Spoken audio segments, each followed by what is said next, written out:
welcome to this panel. Yes. Grace's Seen and Unseen, Catholic Imagination and Contemporary Literary Studies. I'm excited to be on this panel. We have three excellent speakers, including our man of the hour, Paul Mariani, and he is going to read a little bit from his new collection, which is Ordinary Time, just came out, and then also from The Mystery of It All, The Vocation of Poetry in the Twilight of Modernity.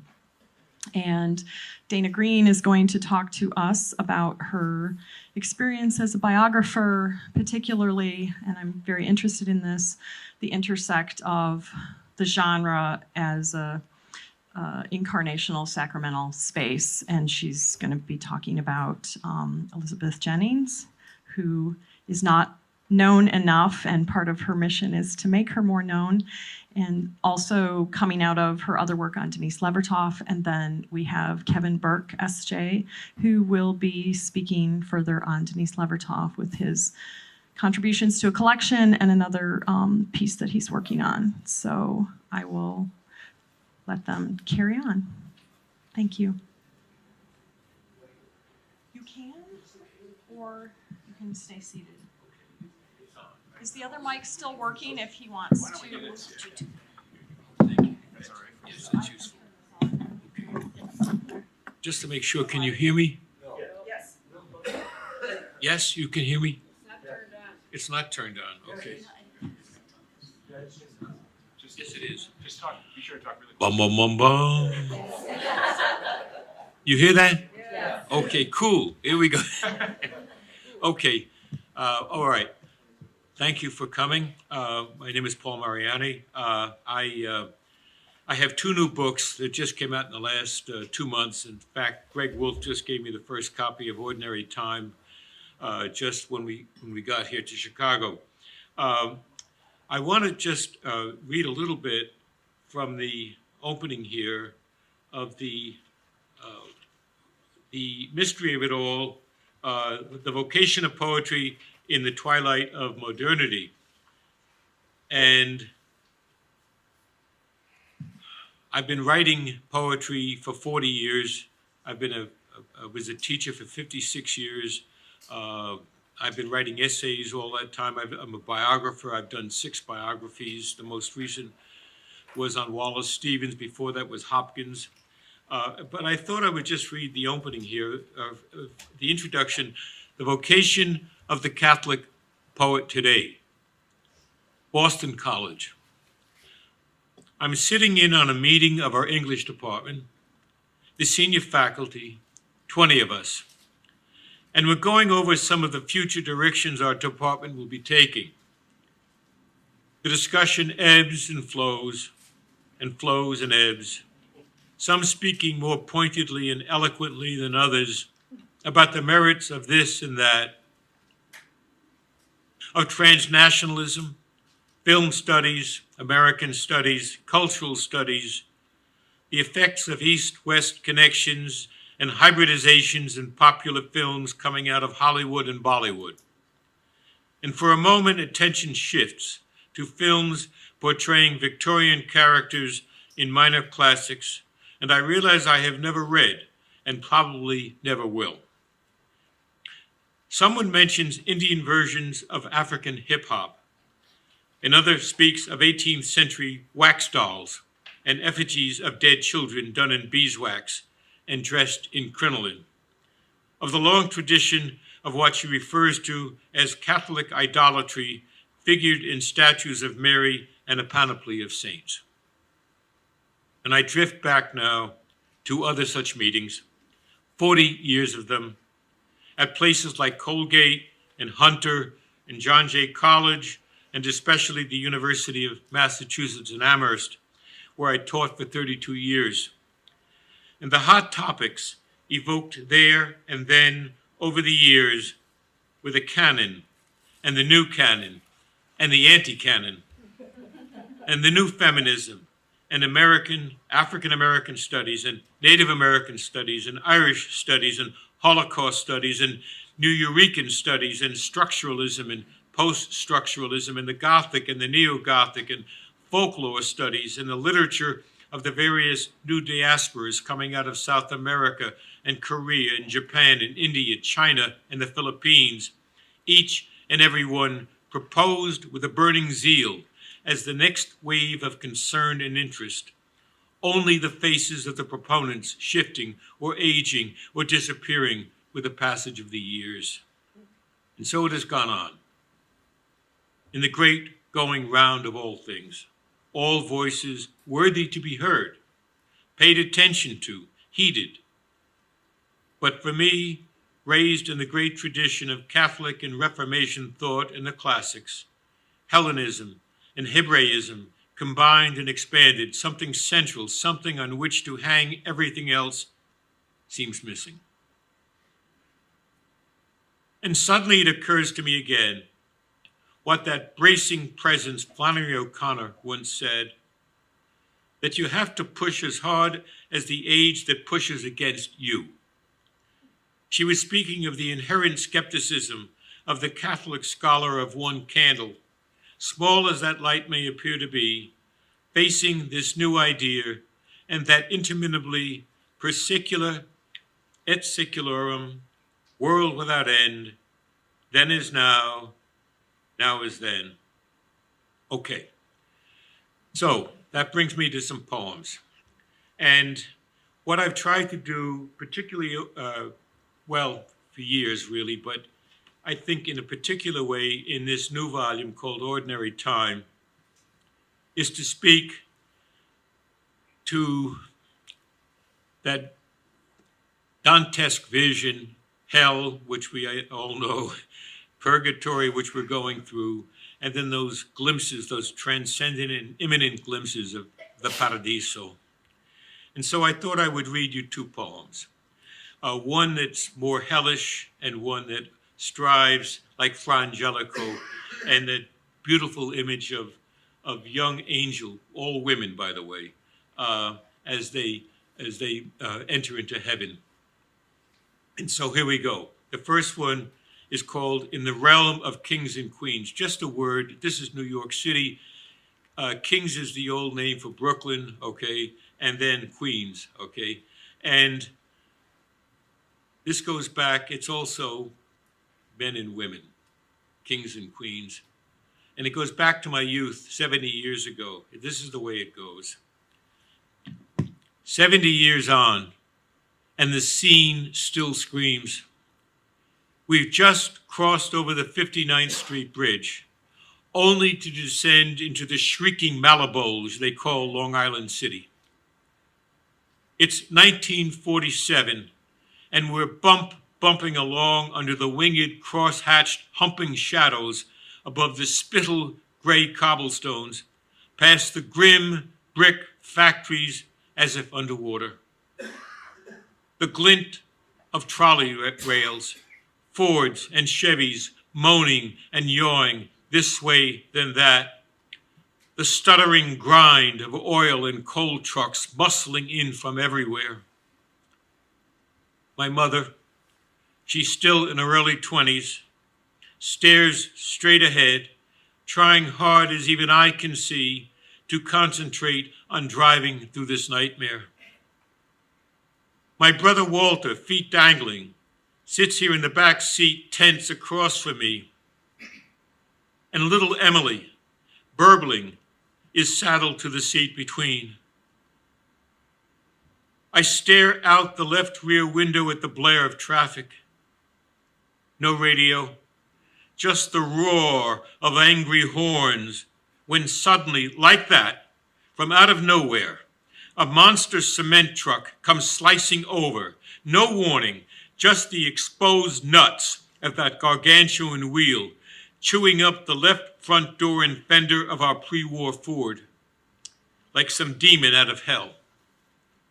Of course, she has no choice now but to pull over to the crumbling curbside as the sullen truck pulls over too, and then the cab door opens and the driver is yelling at my mother, demanding to know where she ever learned to fucking drive.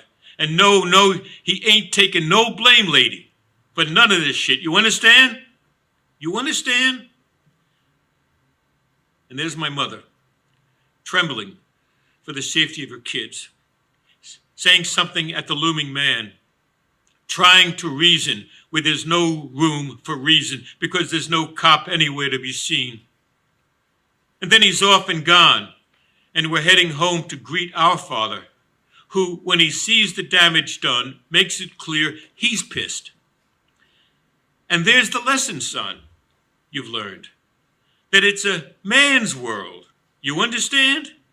It's men who make the rules by which we're bound and by which the world turns, a wheel roaring up on you as it just goes grinding round and round and round.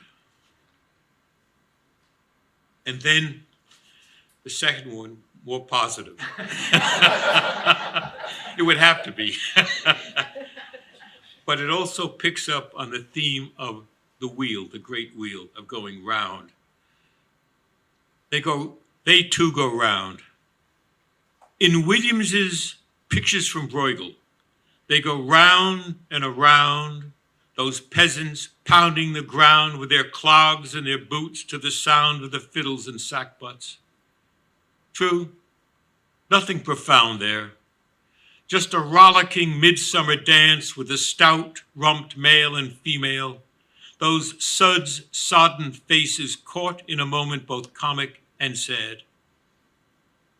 But haven't we all thought of ourselves, our own lives circling round and about in time's turning, a tuning, a turning, left hand and right reaching out in a wheel like the spheres in their own solemn round dance, pivoting round like wheels circling some invisible maypole, at its center, a ring dance of the blessed. The way Fra Angelico reveals in his judgment, that angelic choir gazing as if into your soul, as others gaze upward. The radiant glow of that sea-changing moment, now and forever, hoi, hoia ho. Remember the wheel at the Tuileries those long years ago? The fear as you stared down into the dark? Or your steering wheel locking as if gripped by some angel, that car heading for you before it somehow veered off? The sheer terror of that, then the awe and relief. Or the truck pounding its way into your poor mother's car, the sick sound as it shredded the door. Oh God, the round of the days, each bound for oblivion, the hours and minutes going round and around, reminding us daily of what must come in the end. Timor mortis conturbat me, sings the old song, replaying the fear that winds and unwinds. Ah, but look, look, as upward they gaze, those blessed dancing round and around in that circle of praise. Thank you.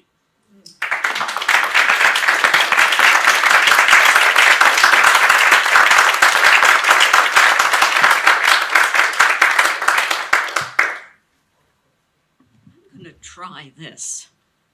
Will this work if I take this over here? I want to see everybody. Thank you all for coming. It's a great pleasure to be. It's a great pleasure to be. Can you hear me now? Great pleasure to be here with these fellow panelists, Paul and Kevin. I've got 16 minutes. That's what they said we could have, and I'd like, and that's. I want to do two things, maybe even three things.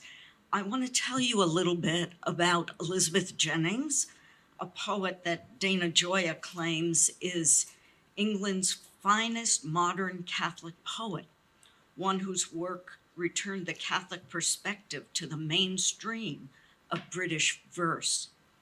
Since most Americans have never heard of Elizabeth Jennings, I'll say a bit about her life and her enormous corpus, some 48 books, over 1,000 published poems, and some 30,000 unpublished poems, which I made my way through. I also want to spend some minutes on how her poetry reflects the Catholic imagination. But I want to save a few precious moments at the end to speak about how biography as a genre might nurture a sacramental and incarnational perspective. In the Q&A, I can also talk a little bit about Denise Levertoff. So first, Elizabeth Jennings. She died in 2001, so she is really one of our contemporaries.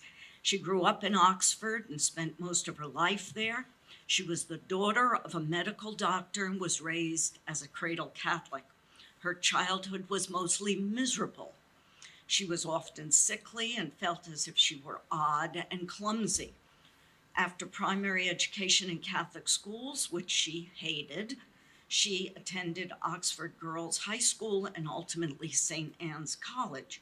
She began to write poetry early on, and this gave her some solace. While at university, she met other poets, and her poems began to be published. After college, her father secured her a position in the Oxford City Library, and there she continued to interact with other Oxford poets.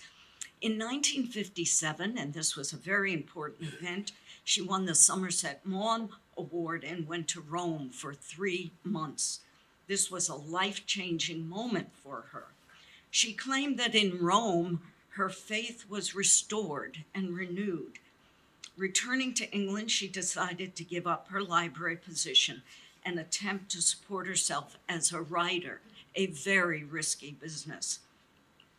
During the 1950s, she became allied with a group of poets called the Movement, which included the likes of Philip Larkin, Kingsley Amis, Robert Conquest, and others. She was set apart from this group, however, as the only woman and the only Catholic. She was sui generis. She saw herself linked to the metaphysical poets of the past, especially Traherne and Hubert, and also with Hopkins, whom she admired most of all. She began to turn out book after book of poetry, prose, and reviews, barely keeping body and soul together. Overworked and lonely, she became more psychologically unstable. And in the early 1960s, she made 3 suicide attempts, which led her to be institutionalized for 1.5 years. Although she wrote about these experiences, her poetry was never confessional or self-pitying. For her, poetry purpose was communion and communication. Her poems sold well, and she won a number of important prizes, ultimately being honored as commander of the British Empire and being included in the secondary school A-levels curriculum. But her life was difficult. She was ill, lonely, and emotionally very needy. She never married, and she had few friends. She was constantly in financial extremis. At one point, she was homeless or frequently moving from one bedsit to another. Yet against extraordinary odds, she persevered in her vocation as a poet. On the one hand, she was hailed as the best of the movement poets, the most unconditionally loved writer of her generation, and a triumph of integrity. But other critics were merciless, and she was described as prissily decorous, a writer who turned out acres of meaningless pieties, the bag lady of the sonnets, a ramshackle poet. The criticism hurt her profoundly. What saved her? Jennings answered this query herself. She claimed that it was her religion and her poetry, the latter deriving from the former. She wrote, "Poetry is an art that's close to all religion. Poetry is my way of reaching God." Jennings had a firm grasp on the central Christian belief in the incarnation. Of her experience in Rome, she wrote, "Here, quote, flesh and spirit seemed at one, and I was learning gradually the deep love and wisdom of my faith for the first time. In Rome, faith was made easy. All the doubts I'd known vanished there. Belief rose up in stone and marble." In Rome, she wrote, an unhappy childhood was handed back and altered. She claimed that unlike in England, where Catholics were a minority set apart, in Italy she felt whole and free as both an artist and a Catholic. Her views on poetry and her vocation as a poet are steeped in religious metaphor. She wrote that poets are makers, and hence, quote, "Poets do in little what God does with all his force. God is present in all poetry that's made with form and purpose." Jennings believed that we live in a, quote, "wild world of misrule, of chaos, decay, and darkness, but we are haunted by a strange homesickness for the Edenic world which has been lost." Poetry was the means to return to that world. It discovered order mid chaos, meaning in the midst of confusion, affirmation in the heart of despair. In the large flights of imagination, she wrote, "I see for one crammed second order so explicitly that I need no more persuasion." As such, poetry was for her a kind of secular sacrament, which helped reclaim and restore what was lost, but half remembered.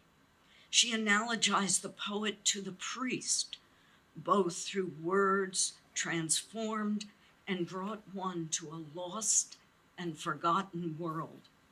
She wrote that poetry was an outward drive towards truth and mystery and a way of being. She was clear and unequivocal. Poetry saved her. It was her raison d'etre. Jennings' reflections on the nature of poetry and its meaning are scattered, unsystematic, descriptive, and discursive. Nonetheless, she offers a unique understanding of poetry as evidence of the lived experience of faith. As such, she has made a contribution, I think, to theopoetics, that theological examination of various alternatives, expressions of faith. Jennings states unequivocally that religion and poetry were the most important things in her life. As a maker, the poet participates in God's work of creation, and the poem becomes a meeting place between the human and the divine. She analogizes the poem to dervish dancing, which strips away the veil and let God step out of his inventions. She claims that liturgical life offers diffused theology, and so too might poetry. The two phenomena of religion and poetry are inextricably linked. She considered faith a way of looking, of seeing, and understanding the world as incarnation. God was within reality, accessible, especially in nature and human love, and documented by poetry and the arts. Creative imagination, which was central to the poet, produced metaphor, simile, images, these suggested alternative ways to conceptualize religious understanding and hence to ease religious doubt. In her poem, Harvest and Consecration, she writes, "I thought of the priest as midwife and as mother, feeling the pain, feeling the pleasure too, all opposites together until you, and she's referring to David Jones here, until you said no one could feel such passion and still preserve the power of consecration. And it is true, the seed, the simple thing must die, if only to restore our faith in fruitful hidden things. I see the wine and the bread protect our ecstasy. And in a full moon, and I think of this every time I see a full moon, she writes, tonight the full moon is the host held up for everyone's eyes to see and understand the deep and high salvation in the skies. And in Assurance Beyond Midnight, one of her last poems, she writes, but I know well, and now my spirit wakes and is assured, imagination is rich. Helped out of sickness and heartbreak, I feel in touch with everything that's peace, and later on there will arrive with dawn a bold assurance and a synthesis of what awaits for me not much further on, but near enough to tell me faith is bold and proves itself in all that has been done to me and for me in the golden world. Jennings understood that poetry's powers were various. She made some very big claims for poetry. She wrote that poetry could heal the lonely and lost, haunt the reader, and speak across continents. It was a gift of kindness and a help in grappling with fear. It brought contrition, fostered justice. It was an arc of good. Finally, she suggests that poetry was sacramental. Perhaps, she wrote, there is something like a sacrament about this process, this way of words, this gift. To some, Jennings' attempts to access transcendent reality by means of poetry may seem anachronistic. It represents a longing for a timeless, mythic past. And yet one wonders if she's not onto something fundamental, that what she names as our long desire. Certainly her popularity as a poet speaks to the pervasiveness of a hope for some guiding vision of wholeness and freedom, so absent in her world and in ours.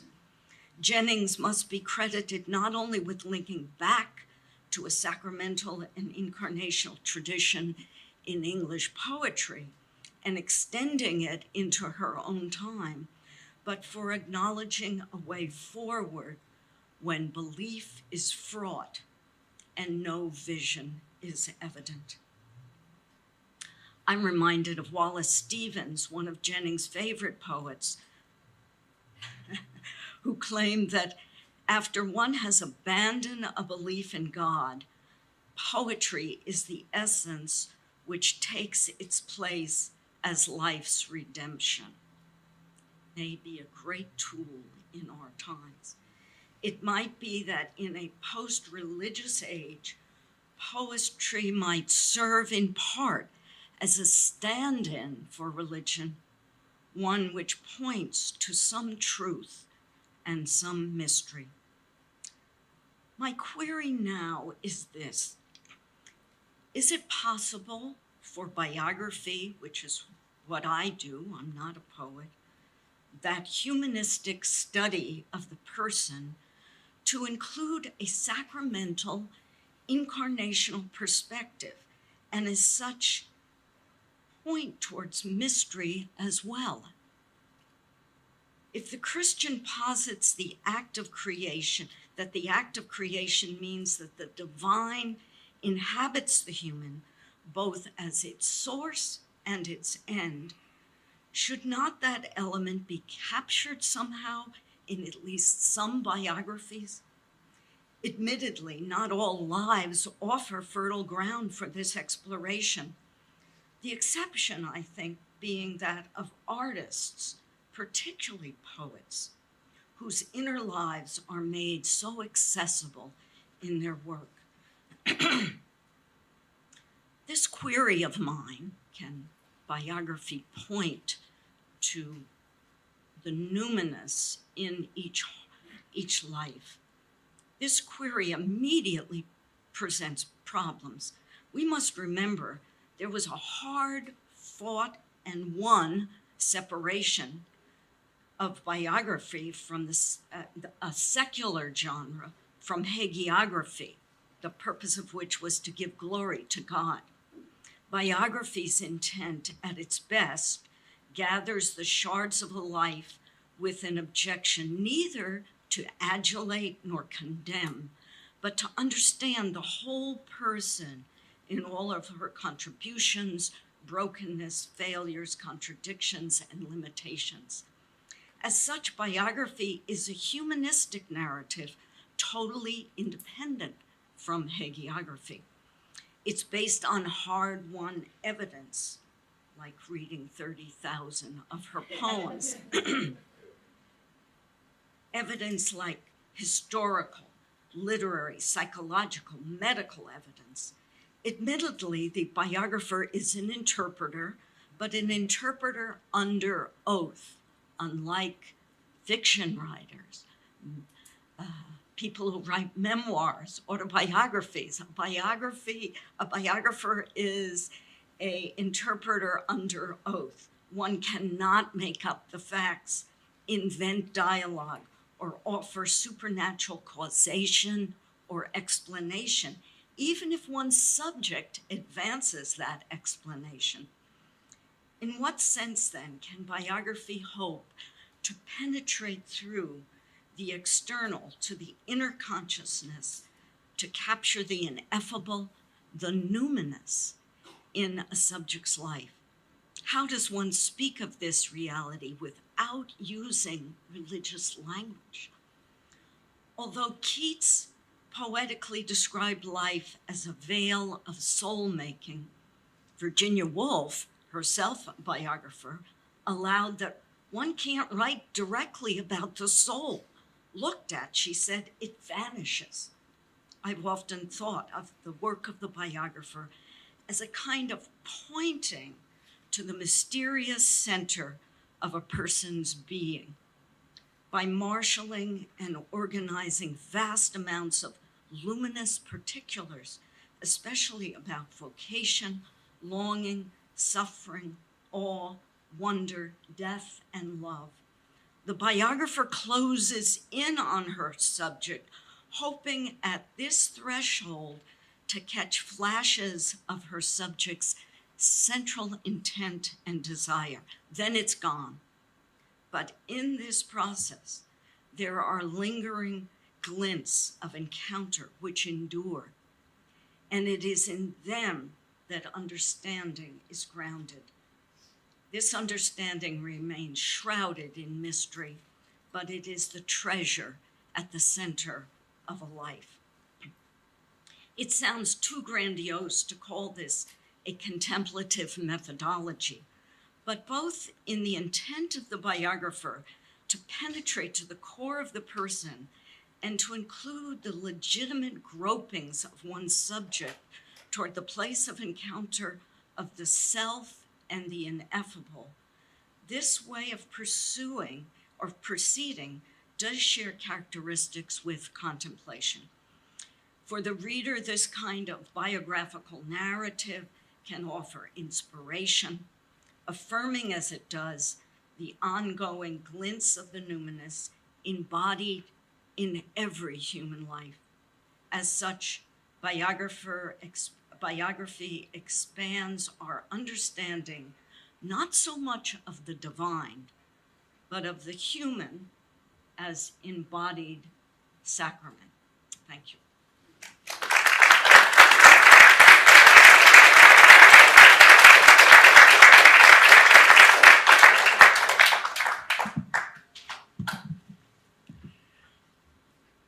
thank you all, and thank you, Paul and Dana.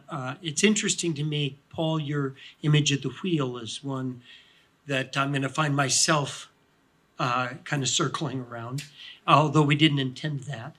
I was aware that Dana, who has written a biography of Denise Levertoff, and I feel like sometimes I'm the goose at the back of the skein that gets to draft on the ones up in front who kind of cut the air.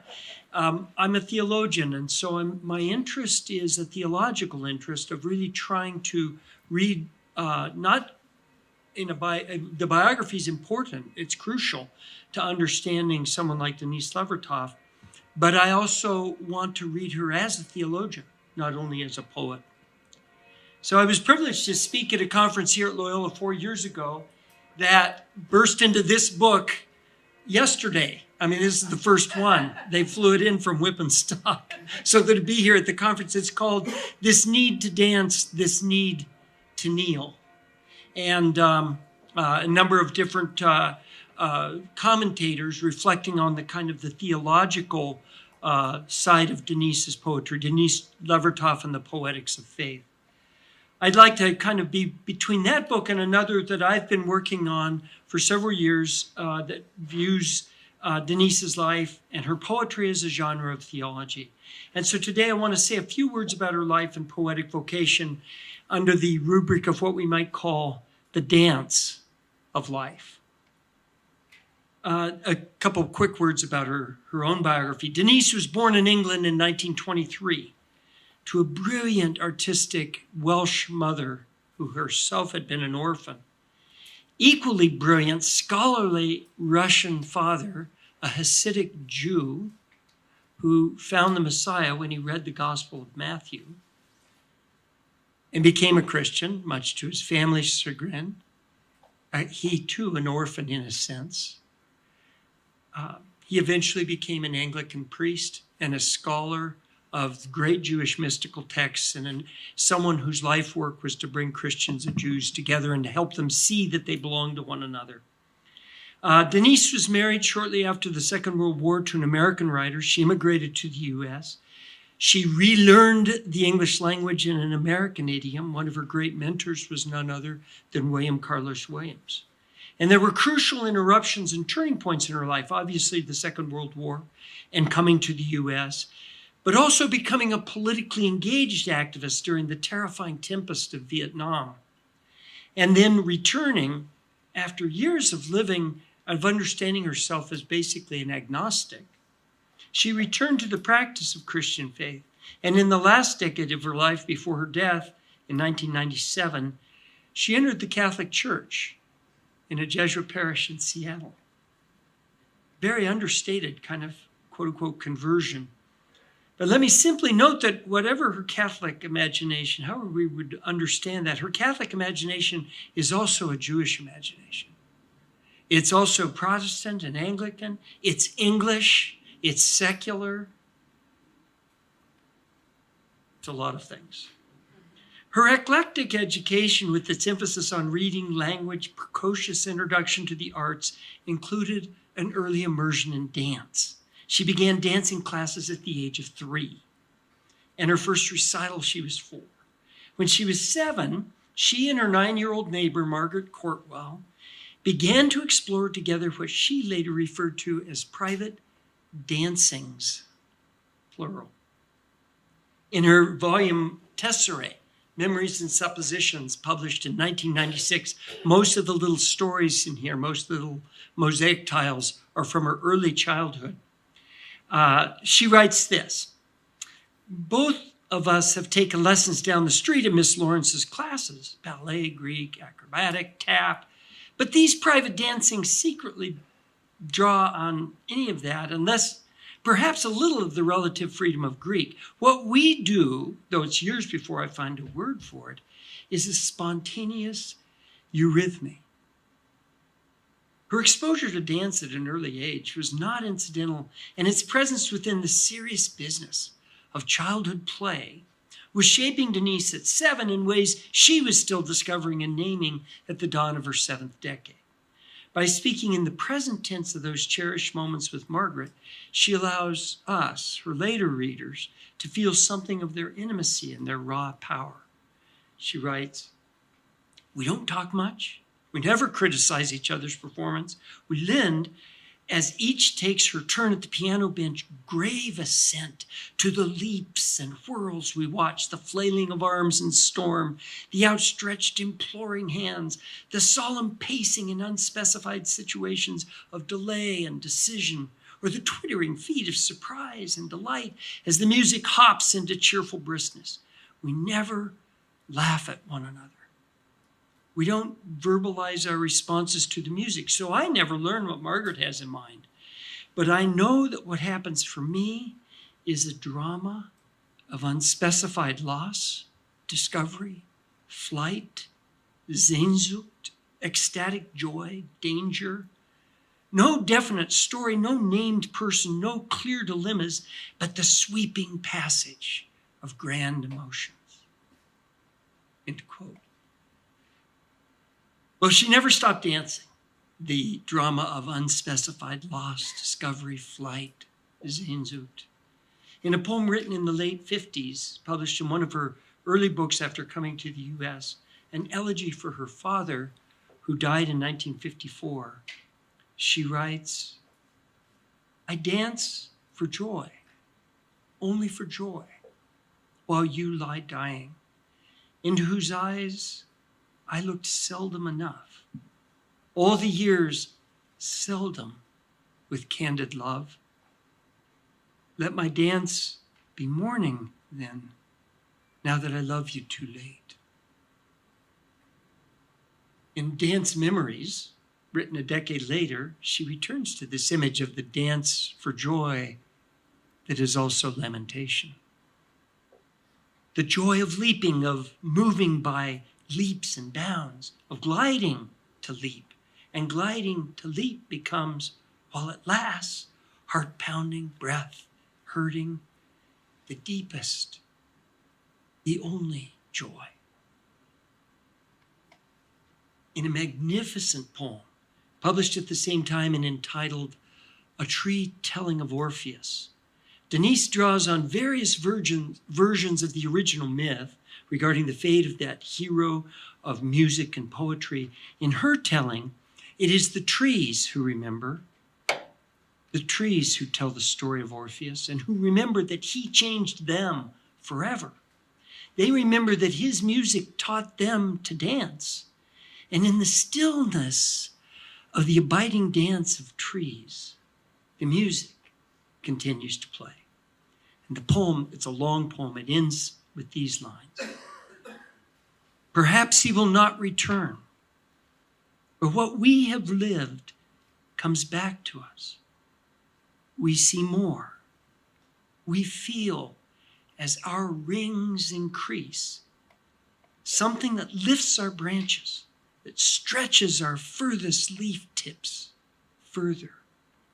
The wind, the birds do not sound poorer, but clearer, recalling our agony and the way we danced. The music."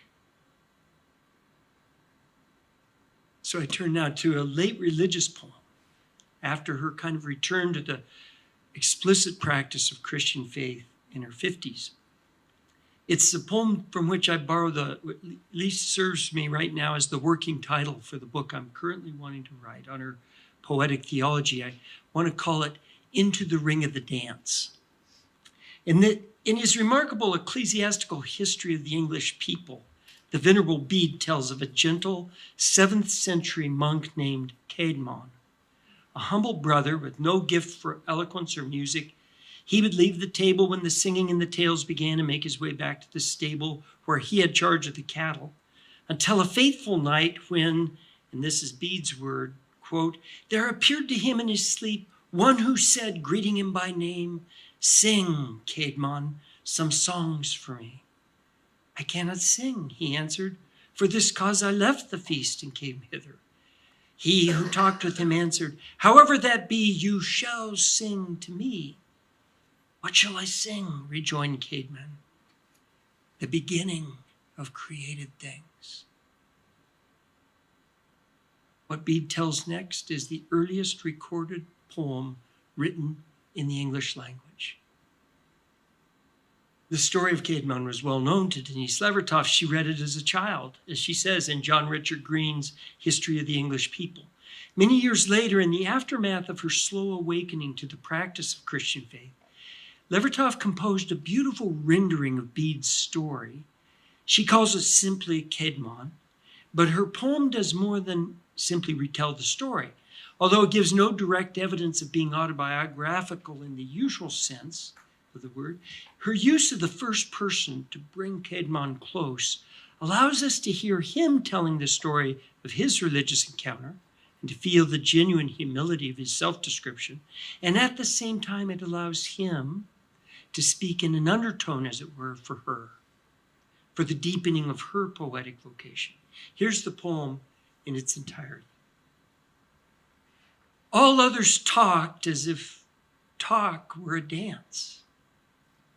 Clodhopper I, with clumsy feet, would break the gliding ring. Early I learned to hunch myself close by the door. And then when the talk began, I'd wipe my mouth and wind unnoticed back to the barn to be with the warm beasts, dumb among the body sounds of the simple ones. I'd see by a twist of lit rush the motes of gold moving from shadow to shadow, slow in the wake of deep untroubled sighs. The cows munched or stirred or were still. I was at home and lonely, both in good measure, until the sudden angel affrighted me. Light effacing my feeble beam, a forest of torches, feathers of flame, sparks up flying. But the cows, as before, were calm, and nothing was burning. Nothing but I, as that hand of fire touched my lips and scorched my tongue and pulled my voice into the ring of the dance. Isn't that great? I just love this poem. With such economy, she places the capacity for expression at the heart of Cademon's story, introducing the grace of elocution through the simile of dance. All others talked as if talk were a dance. However, the dance imagery contains a further noteworthy valence. If speech not only as dynamic and dramatic, but also as embodied and social. It takes a hearer. The individual body implies the social body, just as the community incorporates the person. In one telling phrase, we glimpse the graceful dancer and the sociable ring of dancers.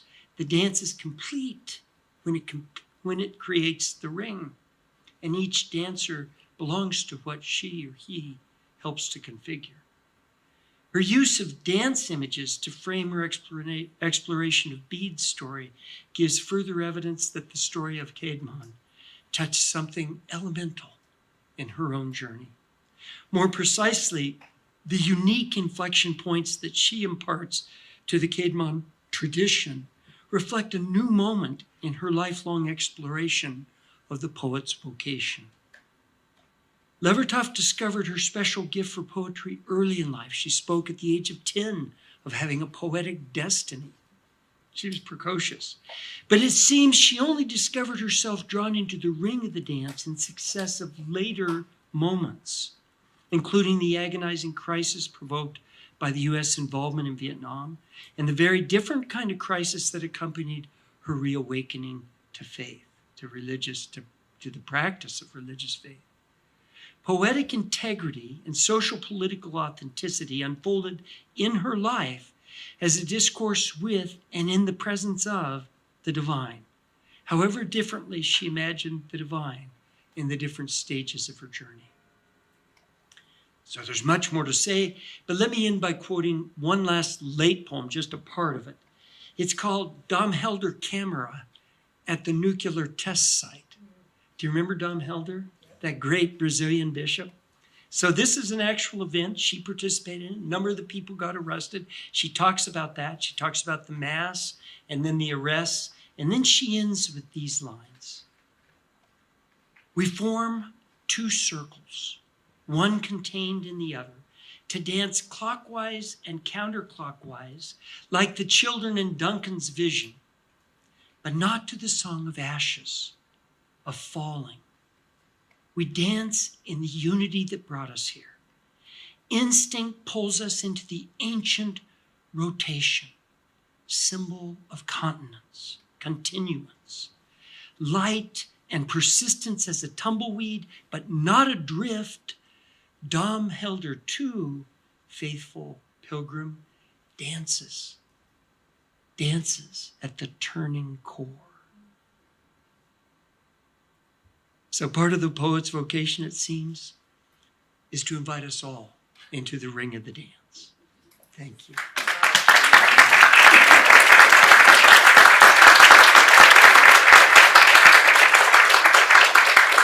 I thought you were going to have us all stand and dance. So, any thoughts or questions of your own? Do you have a mic, folks?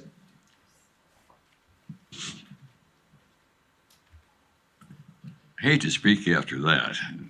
Will anybody hear? No, I just wanted to make two comments. And I was thinking about this when Dana was speaking. I have not heard one word about one name whose influence, at least for me, hovers over this conference. And it's Jacques Maritain. Now, we know that Flannery O'Connor was indebted to art and scholasticism. I thought it came out in my time. I think it was written in the 20s, at least as an essay. But also, listening to you, Dan, the creative intuition in art and poetry. I know for Robert Fitzgerald, who was involved in those seminars that took place when he wrote the book at Princeton. But he hovers the distinction, the important distinction, not so much for Flannery, between making and doing, and getting rid of the intrusion of moralism that was endemic to Catholicism in the early days, and to make that distinction, and how liberating it was for her. And then Maritain's appreciation of all his music and all his art, literary and artistic friends, so that when he talked about poetry and its sources and the deep in the preconscious life of the intellect and all of that, it was with real models, writings by people he knew and was in dialogue with. So I think of that. And then for you, I wanted to mention, Kevin, you've got to do Matisse and put that on the cover. Matisse's Dancers.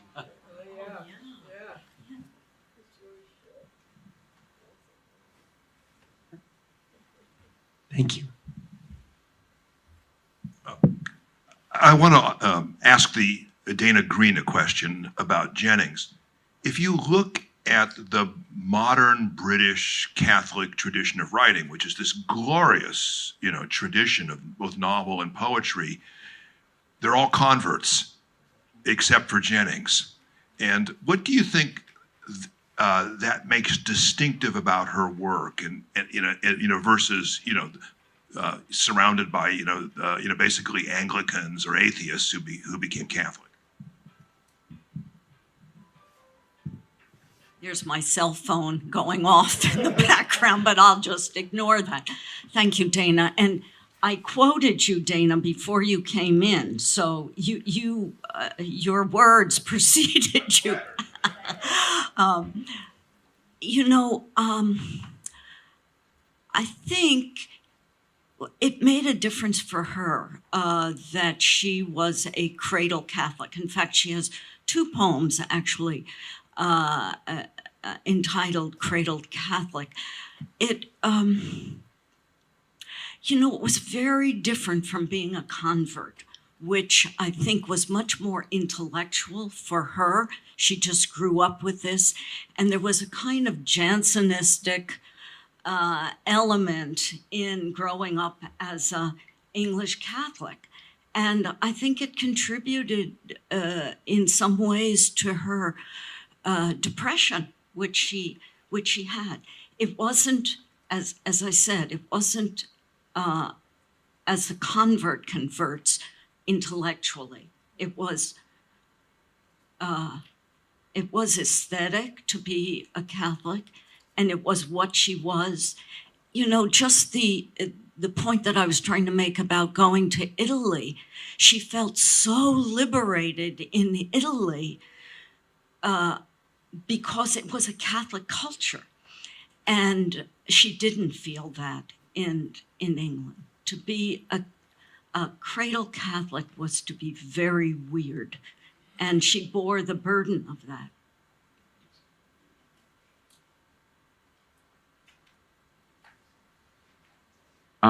So a couple thoughts and a question.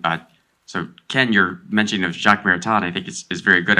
I do wish we'd had some a panel discussion. Just in case you weren't aware of it, Franciscan University Press published Samuel Hazo's doctoral dissertation on Maritain a couple of years ago, and I did a 10,000-word introduction to it that, for you Notre Dame fans, goes through Neo-Thomism at Notre Dame and actually gives a good account of, or a pretty thorough account of all of Maritain's writings on art and poetry. I was going to mention Maritain in any case, actually, because one of the things that excited me about your paper, Dr. Burke, was so much of the discipline of religion and literature has, as it originally emerged, was really for people who kind of felt religious-ish, but didn't want to think about positive theology or systematic theology. But that seems as if it's sort of a disservice to literature. It's rewarding and wonderful to see literature being taken seriously as capable of throwing light on being and on theology, the way that you showed that Levertoff does.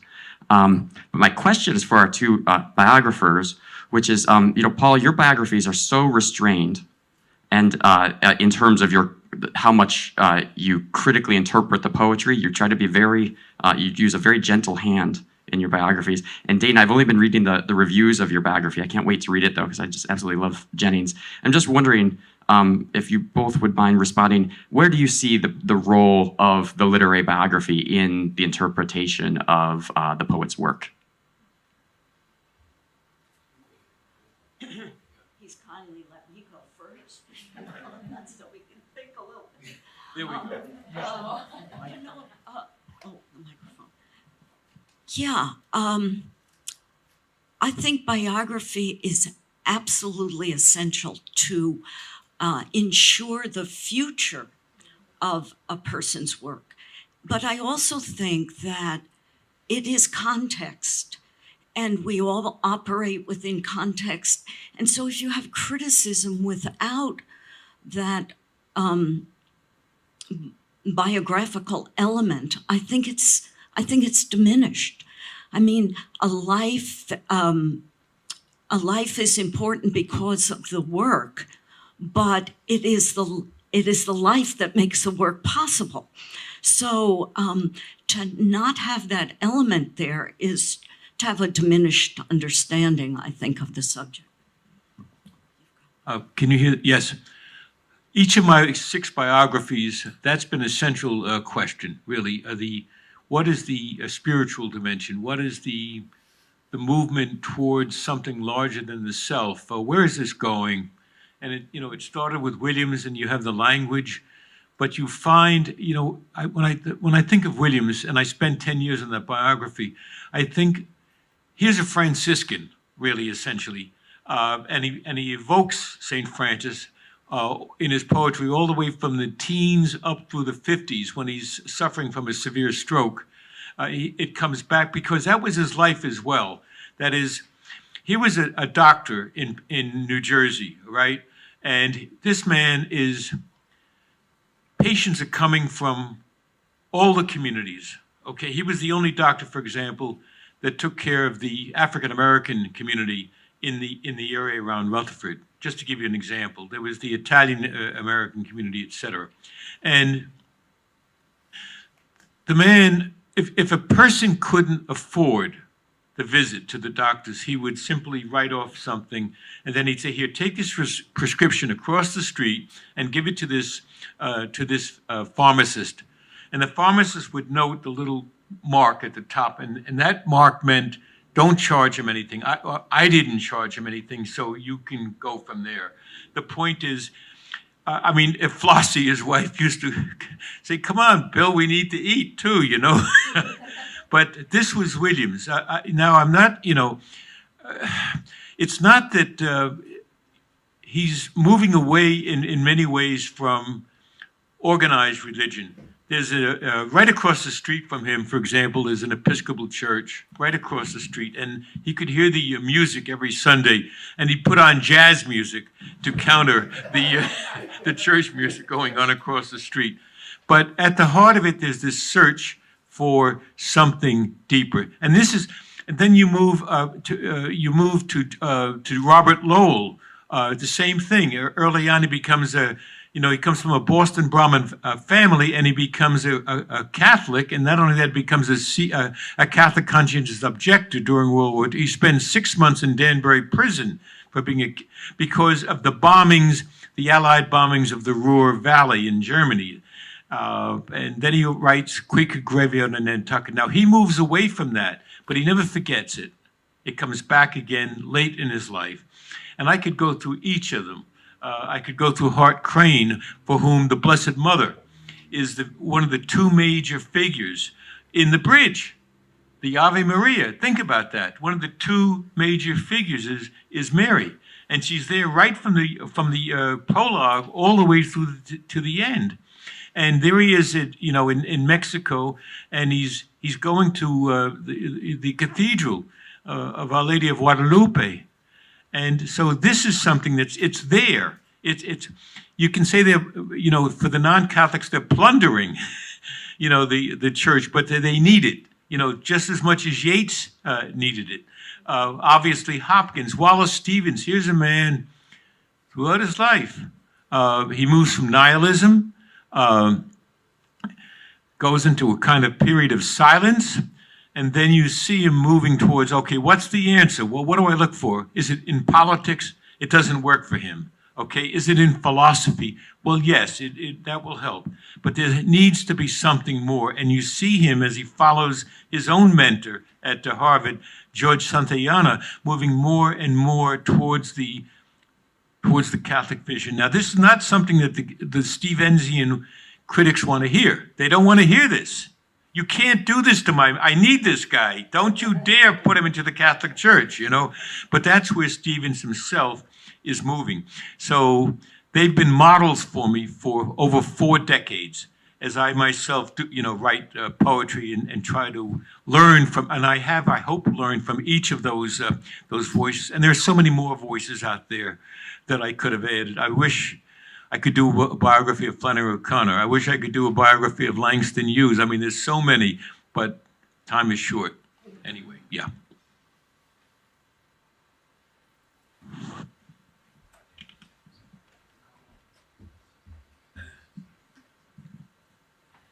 I'm fascinated from your presentations about the theme of suffering in the sense of psychological suffering, depression. And Elizabeth Jennings brought to my mind right away 2 other English writers that I know. We talked to Paul about this. Of course, Hopkins, the dark sonnets at the end, the Englishman in Ireland, the convert Catholic Englishman in Ireland at the time of the great movement of nationalism toward their liberation, and Virginia Woolf. A lot of sort of, I don't know how to word it. I'm looking for the words, but a life coming out of that terrible darkness that she also experienced. So I'm curious if there's been any commentary about the relationship of these 3 English writers, poets, on this depression as suffering. I mean, the physical suffering, we heard about that in some other contexts as well. I don't know about Levertoff, whether she has anything like that, but do you find that a fruitful kind of thing to think about or comment on? Well, I don't know of any direct connection between Jennings and Woolf, but Jennings loved Hopkins. He was her favorite. And she actually wrote an unpublished biography of Hopkins, but it's terrible. It's a terrible, and it's terrible because she also wrote one on Frost, and also that was published, and she also wrote one on Eliot. Eliot, you understand why they weren't published, because she read herself into Hopkins, and it's such an unbalanced view of the life because she just focused in on the suffering and the lack of appreciation for what he was doing. But it tells you a lot about her, and it's the same thing about why biography is necessary. You need to know she just adored Hopkins, and yet she wrote this very broken biography. Just let me add a little bit about the Hopkins. Hopkins is so central to Robert Lowell, especially early on. I mean, in fact, I think in large, one of the reasons he converts to Catholicism is because of the poetry and the letters having come out of Hopkins. So that's very, very important to him. And the sense of suffering that you're talking about. Lowell is experiencing a deep suffering because of the war, what's going on in the war. And so you've got that. And then you have, you have John Berryman. Berryman adored Hopkins. In fact, he goes to Ireland to study Yeats, to be in the presence of Yeats's, because he had met Yeats in Yeats's last years. And in fact, at one point early on, he said, I didn't want to be like Yeats. I wanted to be Yeats, okay? But that changes. As time goes on, it becomes Father Hopkins. And it's the suffering that Hopkins experienced in Ireland in those years.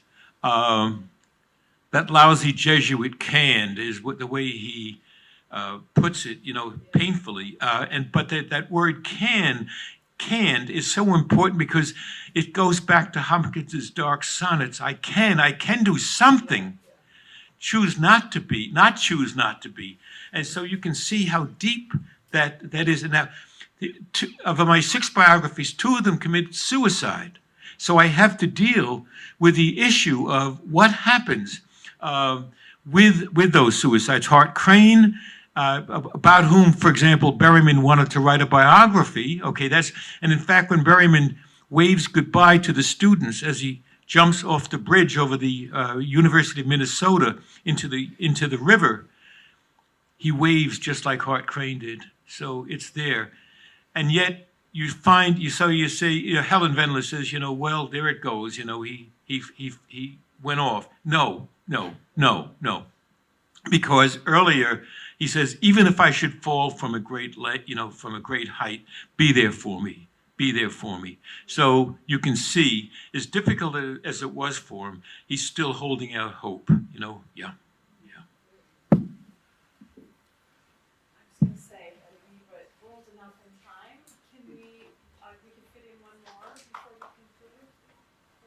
Sure.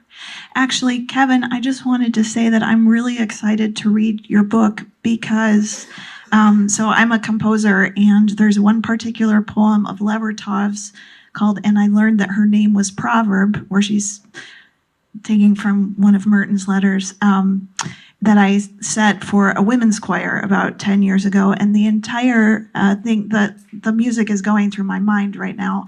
And so much of it is about the central image is a labyrinth that leads the person to a point of arrival.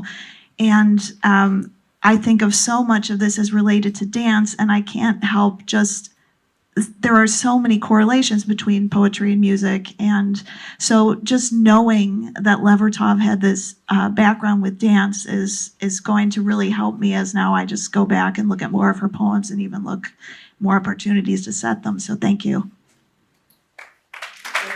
Thanks, everyone.